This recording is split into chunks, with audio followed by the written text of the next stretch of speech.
제보를 받고 달려간 곳은 인천 부평에 있는 한 아파트. 두 아이의 엄마 최유경 씨를 만났습니다. 한창 호기심이 많은 나이라 한시도 눈을 뗄 수 없다고 하는데요. 그런데 최근 아찔한 일을 경험했다고 합니다. 제가 첫애가 있어서 이제 같이 비눗방울 놀이를 해주고 있었는데 그게 잘 안 닫혀 있었는지 아기가 그 뚜껑을 열어서 이렇게 막 마시고 있더라고요. 비눗방울 액을요. 평소 아이들이 즐겨하던 비눗방울 놀이. 하지만 유경 씨가 잠시 한눈을 판 사이 2살 딸아이가 비눗방울 용액을 마시고 말았는데요. 그 모습을 빨리 발견했지만 당시 놀란 가슴을 쓸어내렸다고 합니다. 다행히 많이 마신 것 같진 않아서 입 헹궈주고 하니까는 아기는 괜찮아서 병원을 안 갔거든요. 사고는 이뿐만이 아니었습니다. 물 온도를 맞추려고 하고 있는데 그 거품이 있으니까 그걸 막 이렇게 먹더라고요, 애기들은. 손 세척제가 화근이었습니다. 화학물질이 가득한 거품을 먹은 것인데요. 이후 욕실에 있는 모든 제품을 아이의 손에 닿지 않는 곳에 보관한다고 합니다. 이처럼 실내 생활이 대부분인 아이들은 화학물질과 안전사고에 늘 노출돼 있는데요. 지금 당장은 크게 문제가 없다 하더라도 그런 게 쌓이고 쌓였으면은 당연히 좋진 않을 거라고 생각을 해서 많이 불안하기도 하고. 일상생활 필수품 대부분이 화학 제품이라고 해도 과언이 아닙니다. 그런데 하루가 멀다 하고 화학물질 유해성 논란은 끊이질 않고 있습니다. 호르몬을 교란하는 물질 비스페놀 A의 물티슈 많이들 쓰시는데 여기에 방부제 성분이 유아용품에서 기준치의 수백 배가 넘는 유해 환경 호르몬 물질이 검출됐습니다. 그렇다면 실제로 우리는 얼마나 많은 화학 제품을 사용하고 있는 걸까요?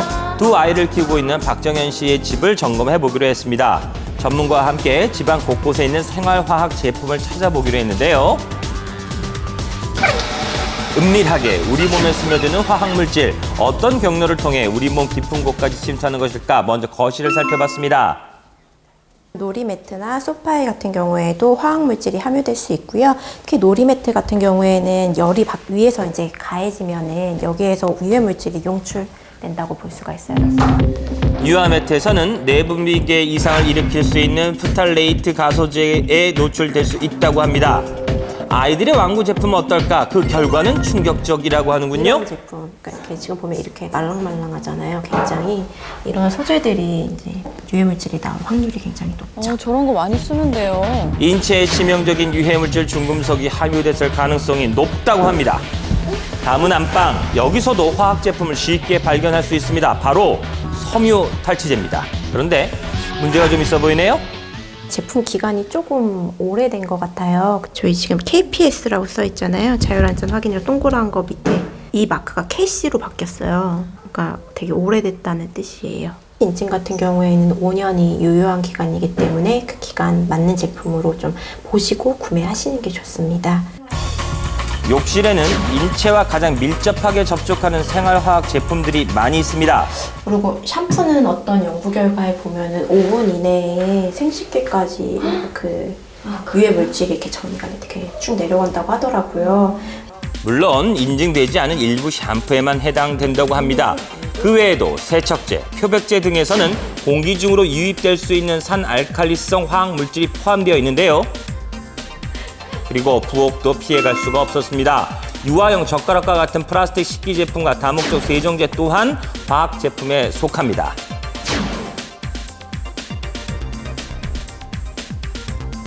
가정에서 사용하는 화학 제품은 대체적으로 안전성이 확보되어 있지만 일부에는 독성이 높은 물질도 포함되어 있습니다.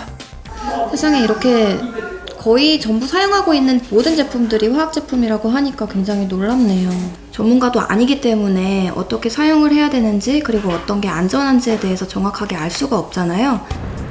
화학물질로 인한 불안감이 가중되고 있어 정부는 대대적인 정책을 마련했는데요. 유해성으로 인해서 국민의 건강과 환경 피해가 발생할 수 있는데 이를 막기 위해서 2015년 1월 1일부터 화평법과 화관법이 시행됩니다. 정부는 화학물질 정보를 파악하고 유통하기 전 유해성과 유해성을 평가 관리하고 유해 화학물질 사고까지 대비하게 됩니다. 수집된 정보는 홈페이지와 핸드폰 어플리케이션을 통해서 직접 확인할 수 있다고 하네요.